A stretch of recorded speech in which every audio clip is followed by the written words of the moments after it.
Olá, sexta-feira, 31 de julho de 2026. Estudantes maranhenses do IAMA dão show em campeonato internacional de robótica realizado no Canadá. Faltando 63 dias para as eleições de outubro, candidatos, partidos e eleitores devem ficar atentos a um detalhe muito importante: o calendário eleitoral. Vacina contra o HPV foi prorrogada para jovens de 15 a 19 anos. E ainda, a previsão do tempo para esta sexta-feira. Você vai ver também, no coração do bairro Calhau existe um verdadeiro oásis com pequenos lagos, muita sombra e habitado por flamingos e iguarais. Então vem com a gente porque o AF1 já está no ar.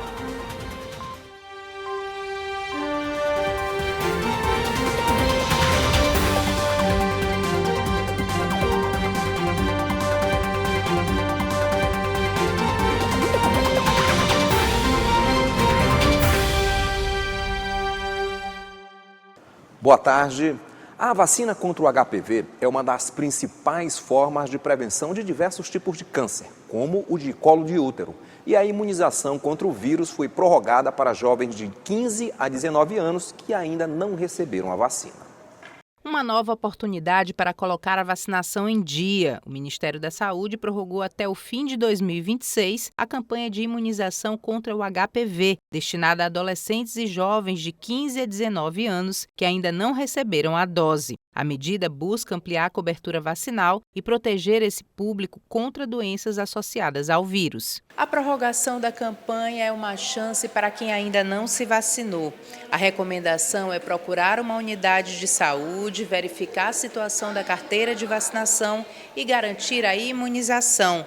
A vacina é gratuita, segura e está disponível pelo Sistema Único de Saúde. A vacina contra o HPV é uma das principais formas de prevenção de diversos tipos de câncer, como os de colo do útero, pênis, ânus, boca e garganta, além de outras doenças causadas pelo vírus. Por isso, especialistas reforçam que a imunização continua sendo a estratégia mais eficaz para reduzir esses riscos. A vacina é importante, considerando que ela previne algumas formas de cânceres em mulheres e homens.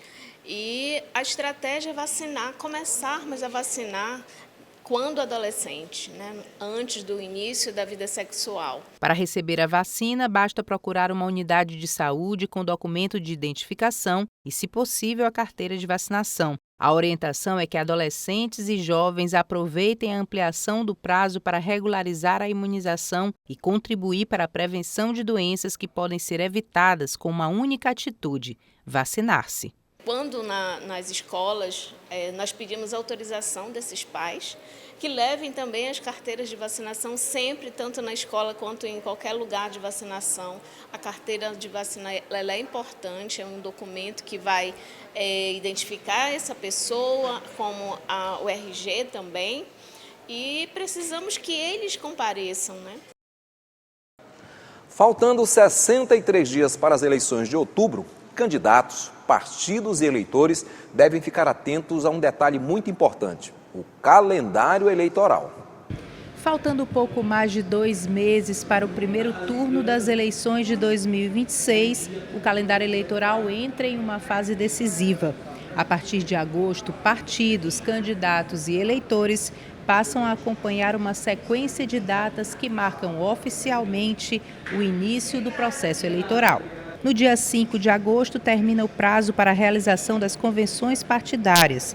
É até essa data que partidos, federações e coligações precisam definir oficialmente quem serão os candidatos que disputarão as eleições deste ano. Depois da escolha dos nomes, começa uma nova etapa, a formalização dessas candidaturas junto à Justiça Eleitoral. No dia 15 de agosto é o último dia para que partidos e federações registrem as candidaturas na Justiça Eleitoral. Somente após esse procedimento, as candidaturas passam a integrar oficialmente a disputa. E é justamente na sequência que a campanha ganha as ruas e também a internet. A partir de 16 de agosto, começa oficialmente a propaganda eleitoral. É somente nesta data em diante que candidatos podem pedir votos e realizar campanha nos meios permitidos pela legislação eleitoral. Já para quem acompanha o processo pelos meios de comunicação, outra data importante também entra no calendário. Entre os dias 28 de agosto e 1º de outubro, as emissoras de rádio e televisão exibem o horário eleitoral gratuito do primeiro turno, garantindo espaço para que os candidatos apresentem suas propostas ao eleitorado. E a reta final já tem data marcada. O primeiro turno acontece no dia 4 de outubro. Caso seja necessária uma nova votação para os cargos em disputa, o segundo turno será realizado no dia 25 de outubro. Carla Bianca para a TV Assembleia. E no próximo bloco você vai conferir como fica o tempo para o restante do dia na capital e no interior do estado. Você vai ver também, no coração do bairro Calhau existe um verdadeiro oásis, com pequenos lagos, muita sombra e habitado por flamingos e guarais. Os detalhes logo após o intervalo.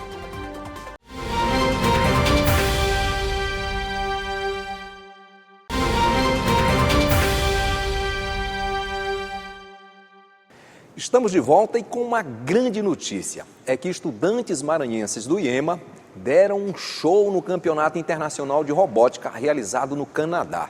Eles mostraram para o mundo que o talento, a criatividade e a inovação fazem parte da realidade da educação maranhense.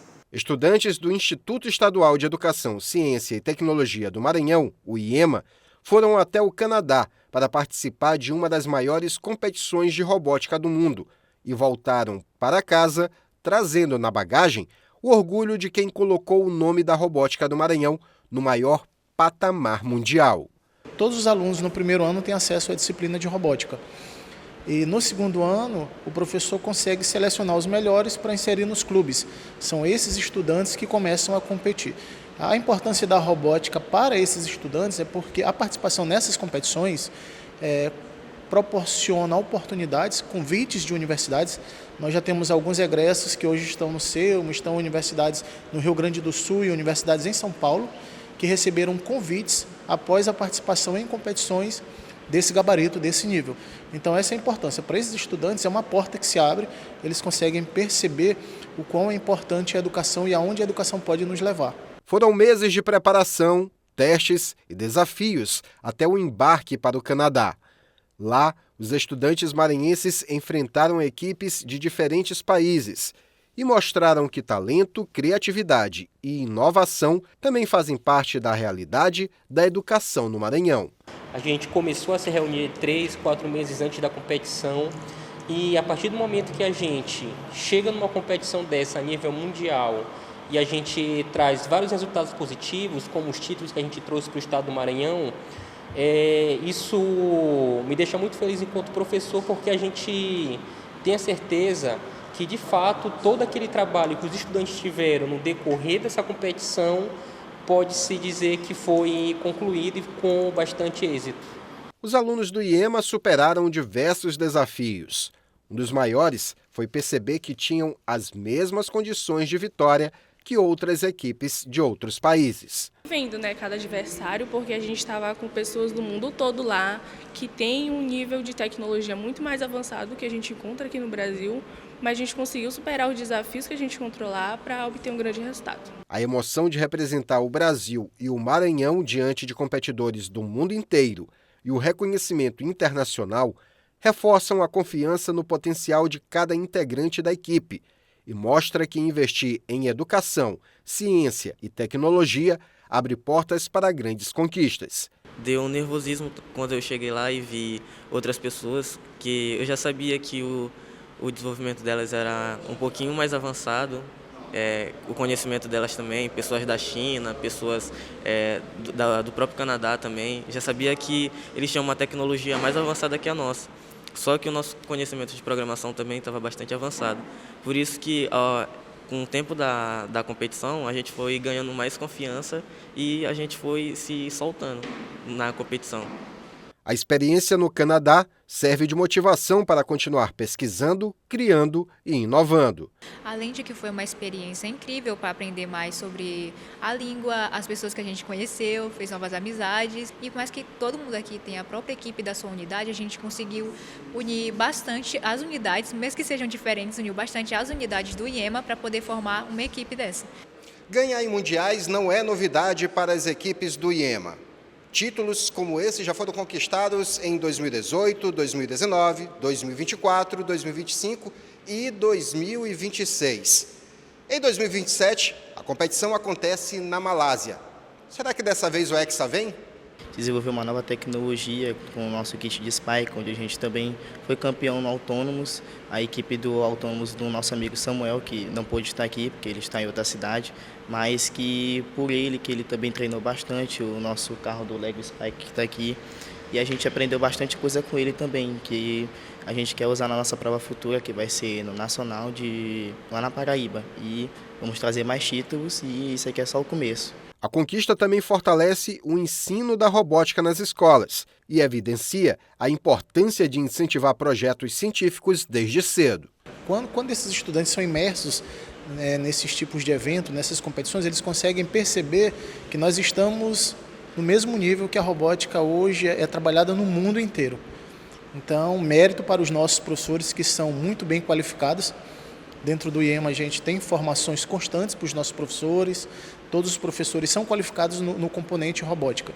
Então eles conseguem perceber que o que é trabalhado de fato é o que é trabalhado no mundo inteiro e acima de tudo a gente consegue mostrar para o mundo que as nossas equipes são bem preparadas, o nível dos nossos professores é nível A+, e que a gente está apto para absorver essas conquistas e o resultado são esses prêmios que a gente traz sempre, frisando, nós somos pentacampeões mundiais. E é hora de conferir como fica o tempo para o restante desta sexta-feira. Os detalhes com ela, Ananda Fontinelli.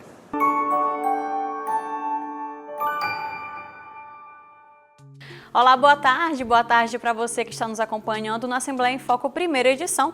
Vamos ver como é que fica o tempo nessa sexta, já entrando aí no clima de quase final de semana aqui na capital e em outras regiões do estado. Vamos começar por São Luís, que essa sexta já começou aí com sol entre muitas nuvens, o tempo abafado pela manhã, mas o tempo muda e tem chance de pancadas de chuva em locais isolados agora à tarde. A mínima é de 24, a máxima é de 30 graus. Já em Açailândia, região sul do estado, a sexta começou aí também com sol com muitas nuvens, mas tem possibilidade aí de uma chuva isolada durante o dia. A mínima por lá é de 24, mas olha só, a máxima deve chegar a 32 graus. Por isso, a orientação é ficar atento a essas mudanças no tempo, principalmente em áreas que costumam registrar alagamentos ou acúmulos de água. E a gente encerra assim a previsão de hoje. Uma ótima sexta-feira para todo mundo, um bom fim de semana e a gente se encontra segunda-feira. Até lá!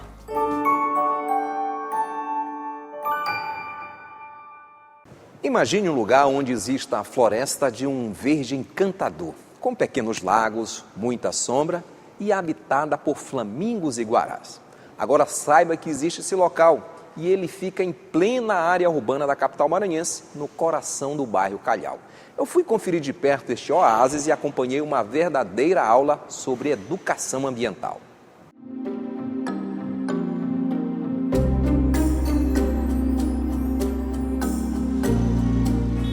Em meio ao barulho da cidade grande, da selva de concreto, existe um portal que se abre para um mundo verde, onde a natureza pulsa forte e nos faz entender a importância da preservação. Estamos na Reserva do Congo, próximo à Avenida dos Holandeses, Calhau, em São Luís. Hoje o local está recebendo uma turma formada por crianças e seus responsáveis que irão aprender como pequenas atitudes têm um grande reflexo no meio ambiente. O fundador da reserva explica que é mais fácil compreender a preservação vivendo uma experiência transformadora. As crianças não têm mais esse convívio com a natureza, né? Eu fui criado muito assim, e aí a gente tinha muita procura, eu queria visitar, e aí a gente queria algo além do que uma visita, a gente queria passar uma mensagem, ter um propósito, né? Então hoje, eu até digo que a gente não trabalha com visitação, nós somos uma sala de aula mesmo, uma sala de aula viva, onde as crianças aprendem aqui, não é nem que aprendem, elas confirmam que estão aprendendo na escola, né? Então aqui é uma confirmação, é uma extensão da escola. Algumas escolas até nos passam com antecedência o tema que elas estão aprendendo lá, para a gente abordar exatamente o que eles estão vivendo na escola. A turma vai percorrendo as trilhas e um biólogo vai conversando de forma bem descontraída com os visitantes. Em cada espaço, uma parada para explicações sobre o ambiente. É uma verdadeira aula sobre meio ambiente. E a garotada está atenta a tudo. O Matheus, de 11 anos, era quem mais interagia. Também não é para menos. ele me conta que quer ser biólogo. Eu acho mais interessante os animais, os pássaros, porque eu quero ser biólogo quando eu crescer. Aí eu acho bem mais interessante ver os animais e tal. Mas também plantas são interessantes e muitas outras coisas da natureza. E a mãe do Matheus fala do interesse dele pela preservação. Ele, desde pequeno, a primeira palavra que ele falou foi jacaré. Ele é interessadíssimo, sabe tudo sobre animal. E ele tem animais em casa, ele sempre procura preservar a natureza. Minha mãe, cuidado com isso, cuidado com aquilo. Assim, é uma preocupação constante. O local é muito inspirador. A floresta, de um verde sereno, possui pequenos lagos e muita sombra. É habitada por flamingos, guarás e até este bichinho curioso, o grou coroado, espécie africana que gosta de se exibir. É tranquila, se adapta bem a viveiros com áreas gramadas, alagados ou espaços amplos com vegetação. Agora, nem dá para imaginar que esse verde todo está no meio de uma das áreas mais urbanas da capital maranhense. Isso faz com que as crianças vivam uma experiência bem diferente. O que eu mais gostei? De olhar a natureza, apreciar. É uma verdadeira imersão no mundo verde. E esse aprendizado precoce garante que estas crianças cresçam conscientes do impacto de suas ações, protegendo os recursos naturais e construindo um futuro mais equilibrado. Florestas como essa aqui levam muitos anos para se consolidar, mas em contrapartida, elas podem desaparecer rapidamente pela ação do homem. Por isso é importante preservar. E o que essas crianças estão aprendendo aqui e a aula que elas irão levar para casa é que preservando é a melhor forma de manter o equilíbrio entre as árvores, os animais e o ser humano, garantindo o futuro das nossas próximas gerações. E quando cada pessoa faz sua parte, a natureza fica mais limpa, saudável e bonita para todos. Então aqui elas estão vendo tudo o que acontece se a gente não cuida, entendendo a responsabilidade que nós seres humanos temos que ter com o nosso próprio lar. E a partir daí elas vão aprender as soluções, as práticas que elas vão colocar para frente a partir de hoje para poder melhorar tudo isso. Depois desta experiência, as crianças viram super-heróis com superpoder de transformar coisas simples do dia a dia em grandes atitudes pelo planeta. E assim, é possível construir um mundo melhor para nós e para as futuras gerações.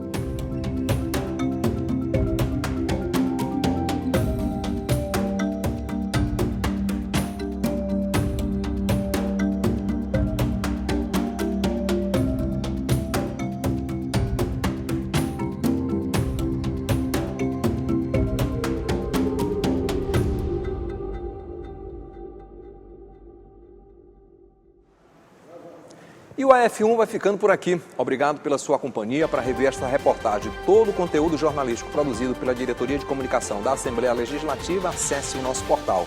Uma excelente tarde e um bom fim de semana para todos nós.